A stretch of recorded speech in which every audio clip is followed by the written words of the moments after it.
आपण बघितलं, ₹1 कुणाला दिला नाही आणि काय नाही, त्याच्यात काय अर्थच नाही ना. पण आता मी जास्त त्याच्याबद्दल बोलण्यापेक्षा चौकशी उद्या चौकशी झाल्यावर सत्य बाहेर आलं पाहिजे हे सगळं सांगितलं. पुन्हा पुन्हा तेच विचारते.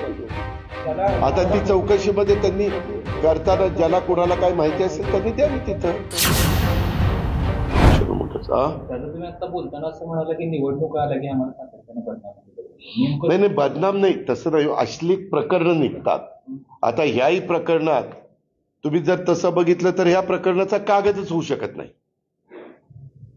हे आकडे तुम्ही 300 कोटी 1800 कोटी वगैरे जे काही आपण बघितलं, ₹1 कुणाला दिला नाही आणि काय नाही, त्याच्यात काय अर्थच नाही ना. पण आता मी जास्त त्याच्याबद्दल बोलण्यापेक्षा चौकशी उद्या चौकशी झाल्यावर सत्य बाहेर मी मांडली, त्याचा बापाने मांडली ना. सुरुवातीला म्हटला की या व्यवहाराशी माझा संबंध नाही. एक मिनिट काय होतं, मी म्हणून तुमच्याशी जरा बोलायला, कारण तुम्ही काही कसलेही प्रश्न विचारता. त्यावेळेस मी असं म्हणलो होतो की मी सकाळपासून त्या आढावा बैठका घेतोय. त्या आढावा बैठका घेऊन मी आत्ता बाहेर आलोय. तिथं मीडियाशी मी बोलायचो.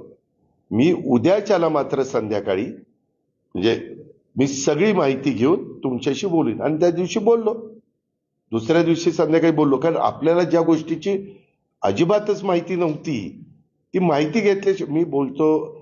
अजित पवार म्हणून पण बोलतो, परंतु तुम्ही लावताना राज्याचे उपमुख्यमंत्री अजित पवार असं म्हणले. मी जरी म्हणलो आता मी एक नागरिक म्हणून बोलतो, तरी तुम्ही सांगताना काय म्हणणार, हा उपमुख्यमंत्री स्टेटमेंट केलं म्हणणार ना. त्याच्यावर मीच सांगितलं होतं आणि मी केलं ना. दुसऱ्या दिवशी स्टेटमेंट केलं, लगेचच ते काय ते कॅन्सलेशन केलं, त्या कंपनीची माहिती घेतली, सगळं काही केलं. पार्थ पवारांनी चुकीची भूमिका घेतली, त्यांना पाठीशी घालण्याचं काम नाही. परंतु जी त्यांनी आता जी प्रकरणाची चौकशी होती, शिरकोचा देखील 5,000 कोटींचा घोटाळा. मला त्याबद्दल काय बोलायचं नाही. मी फक्त ह्याच्या संदर्भामध्ये माझं डायरेक्ट ब्लड रिलेशनच तिथं होतं.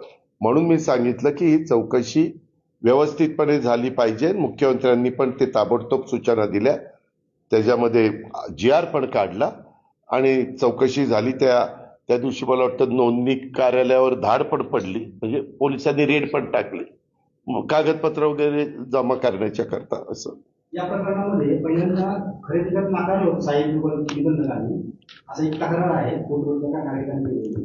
आणि त्याच्यानंतर त्यांनी ती तक्रार दाखल केली, परत याची चौकशी 300 कोटीच्या संदर्भामध्ये त्यामध्ये भरलेली नाही.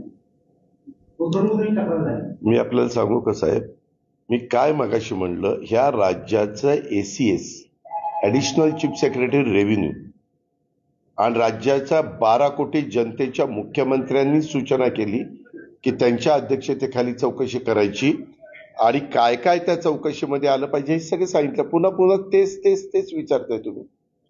आता ती चौकशीमध्ये त्यांनी करताना ज्याला कोणाला काय माहिती असेल त्यांनी द्यावी तिथं. पुण्यातील 22 दस्तांची देखील चौकशी होणार आहे. अरे जे काय आता त्याच्यामध्ये त्यांनी काय सांगितलंय, माझ्याकडे आता तो कागद नाही, मी काल प्रेसला वाचून दाखवला की अशा प्रकारच्या पुन्हा चुका घडणार नाही म्हणून काय काळजी घेतली पाहिजे, काय खबरदारी घेतली पाहिजे शासन म्हणून. म्हणजे आमचा नोंदणी विभाग असेल किंवा संबंधित अधिकारी असतील त्याची चौकशी